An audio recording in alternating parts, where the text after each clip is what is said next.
Bom dia, graça e paz, que você possa se encontrar nessa manhã bem. Eu espero que eu esteja encontrando você bem, com expectativa, abençoado, abençoada. Aí a gente, mais uma devocional, a gente está compartilhando mais uma palavra de esperança, mais uma palavra onde possa trazer um ânimo para a sua vida, possa te ajudar a refletir sobre a sua fé, que isso te auxilie, que seja nesses tempos difíceis, isso possa servir como um auxílio para a sua vida. Assim eu espero no Senhor. Amém?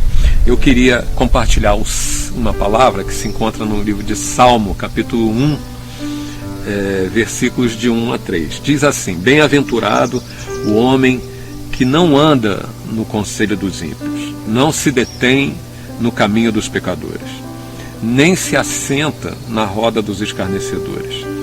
Antes, o seu prazer está na lei do Senhor, e na sua lei medita de dia e de noite. Ele é como árvore plantada junto às correntes de águas, que no devido tempo dá o seu fruto, e cuja folhagem não murcha, e tudo quanto ele faz será bem-sucedido.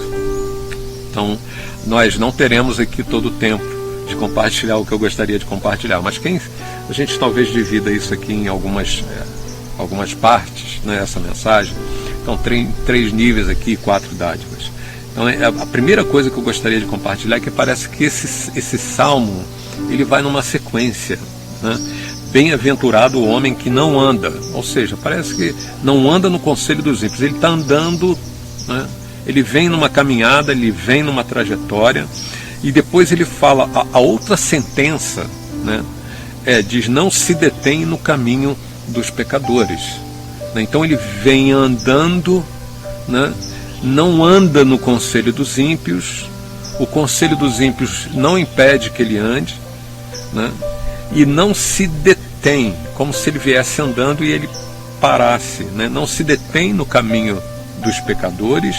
E ainda uma outra, além dele interromper a caminhada, ele se assenta, nem se assenta na roda dos escarnecedores. Então me parece que tem uma sequência aqui: andar, se deter e sentar.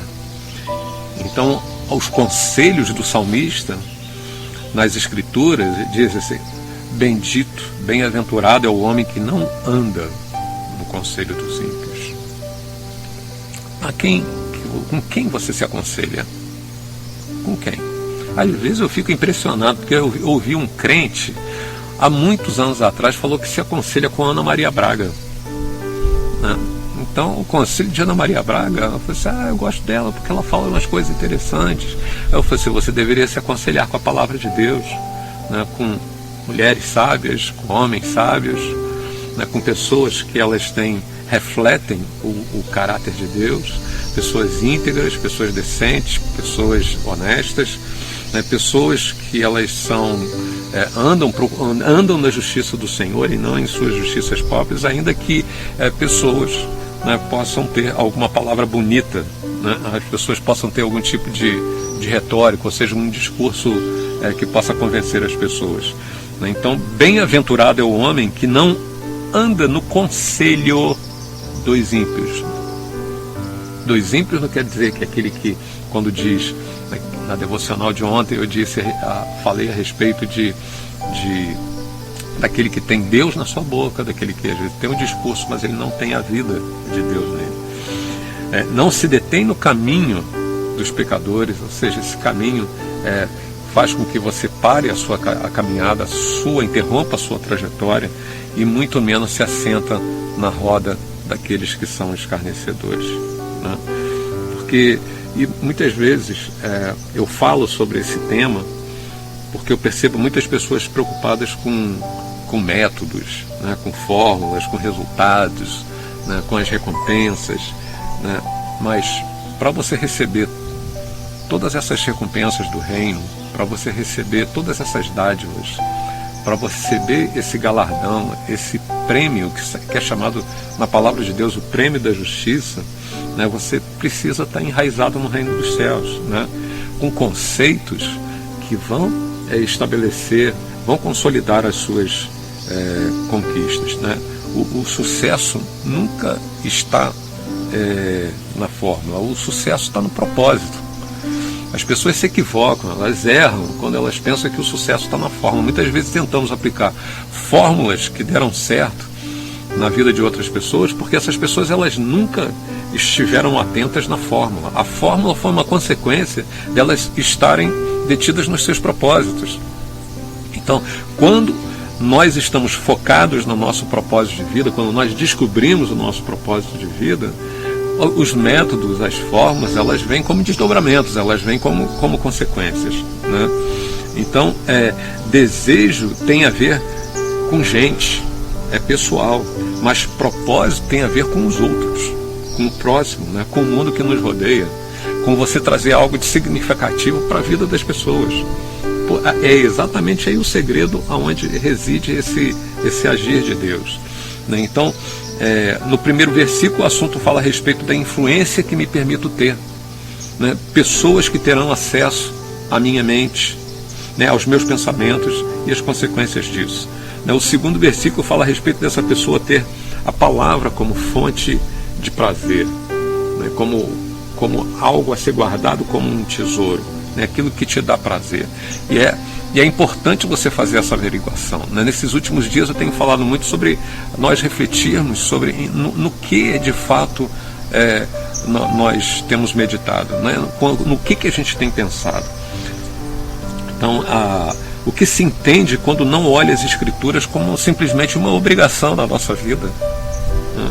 Mas quando se aprende a meditar nos princípios do Senhor, quando se aprende a meditar nos decretos. Quando a gente fala decreto, muitas vezes as pessoas falam que pensam que é uma coisa imposta, né? Como é um decreto de um governador, como tem sido nesses dias, né? Como decreto de um prefeito, de uma autoridade governamental. Mas quando a gente fala de decreto do Senhor, a gente precisa entender que são decretos que trazem vida para nós, são princípios que estabelecem o reino, que isso, uma vez assimilados e consolidados na nossa vida, isso traz benefícios extraordinários, sobrenaturais.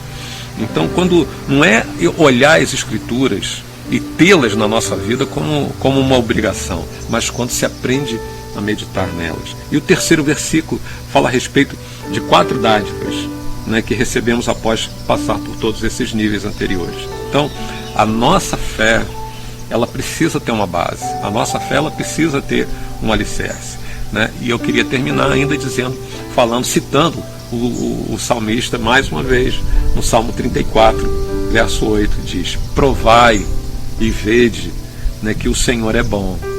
Bem-aventurado o homem que nele confia, né? Então é crer para deixar a confirmação se apresentar na nossa vida, né?